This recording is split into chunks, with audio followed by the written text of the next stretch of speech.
চিকিৎসা ছাড়া আর কিচ্ছু জানে না। আপনি দেখেন, কই শওকত ভাই কই, জিজ্ঞাসা করে দেখেন। ডাক্তার মিজান আপনার বাচ্চাদের চিকিৎসা ছাড়া অন্য কিছুই করে না, সারাদিন ফুলানের চিকিৎসা করে। ওনার এনে গেলে সারাক্ষণ ক্যাঁ ক্যাঁ ক্যাঁ আওয়াজ শোনা যায়, ওইখানে আপনি দেখেন গিয়ে। তাহলে দুনিয়াতে তো এটাই সিস্টেম মিয়া, যার যেটা জিম্মাদারি সে নিছে সে তো ওইটা নিয়েই ফিকির করবে, এটা নিয়েই ফিকির করবে। আমাদেরকে তো আল্লাহ তাআলা বলছেই ইলম দান করলাম আমার বান্দাদেরকে, ওয়ালিউনদিরু কাওমাহুম ইজা রাজাউ ইলাইহিম। এই বাপ, কোরআন শরীফের আয়াত, আল্লাহ বলছে ইলমের মাকসাদ কি, কোরআন সুন্নাহর জ্ঞান শিখার উদ্দেশ্য কি, আমনে কিছু বললে হবে না। আল্লাহ কোরআনে ভাঙ্গা বলে দিছে, দায়িত্ব হইল তোমরা ইলম অর্জন করে গভীর জ্ঞান হাসিল করে নিজ এলাকায় মহল্লায় জনসাধারণের মাঝে যখন ফিরে আসবা তখন তোমরা তাদেরকে আল্লাহর ভয়, কবরের ভয়, আখিরাতের ভয়, জাহান্নামের ভয় দেখাইবা, যেন তারা লাআল্লাহুম ইয়াহজারুন, যেন তারা ভয় পায়, আখিরাত শিখে, পরকাল শিখে, জাহান্নাম থেকে বাঁচতে শিখে, জান্নাতের আশা করতে শিখে। এটা আল্লাহ দায়িত্ব দিয়েছেন কোরআনে। আল্লাহ আমারে কয় নাই যে এলেম শিখে সিএনজি কেমনে চালায় এটা বুঝাও, অটো কেমনে চালায় এইটা বুঝাও, দোকানদারি কেমনে করে এইটা বুঝাও, এটা আমারে বলে নাই। তো বললে আমি এটা ফাইললে এটা ফাটতাম না কেন? কথা বলেন না কেন? আমি যদি এটা বুঝাইতে পারি তো এটা বুঝাইতে পারতাম না কেন? আমি ওইটারও প্র্যাকটিস করলে পারবো না বুঝাইতে? কথা বলে, একটা মুদি দোকান কিভাবে সাজাবেন, বদনা রাখবেন কোথায়, লোডা রাখবেন কোন জায়গায়, বালতি রাখবেন কোনখান দিয়া, পেঁয়াজ থুবেন কোনখান দিয়া, আলু থুবেন কোনখান দিয়া, এটা আমি বুঝাইতে পারতাম না। না বুঝানোর কি আছে? আমি 2 দিন দোকানদারি করলেই তৈল, এটা না বুঝার কি? এই জন্য বাপ আমাদের জিম্মাদারি এটা।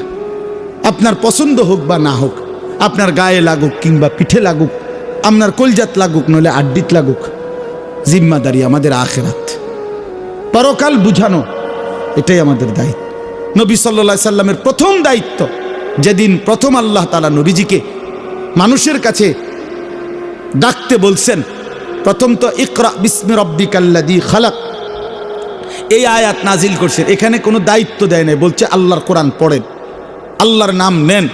কিন্তু মানুষের জন্য যখন কাজ দিছে নবীজিকে, দ্বিতীয়বারে নাজিলকৃত কোরআনের আয়াত হলো ইয়া আইয়ুহাল মুদ্দাসসির, হে চাদর পরা বন্ধু নবী, কুম, ওঠেন, ফাআনদির, এই যে কোরআন শরীফের আয়াত, ফাআনদির।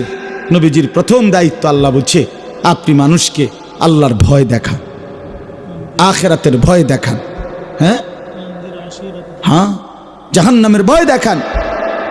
আল্লাহ বলছে ওয়ানদির আশিরাতাকাল আকরাবিন, আপনার নিকটতম আত্মীয় স্বজনদেরকে আখিরাতের ভয় দেখান।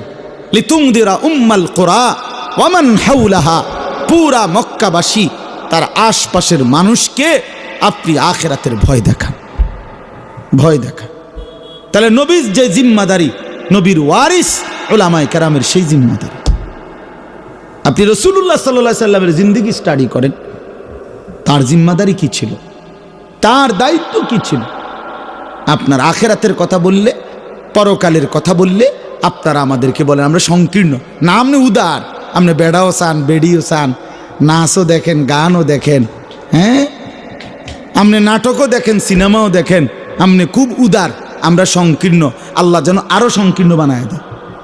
আপনি দোয়া করে দেন আমার লাগিয়া, যেন আমার জন্য দুনিয়া আমি যেন নাফরমানি থেকে বাঁচতে পারি, আল্লাহর আখিরাত প্রশস্ত জান্নাত যেন পাইতে পারি, প্রশস্ত জায়গা সেখানে।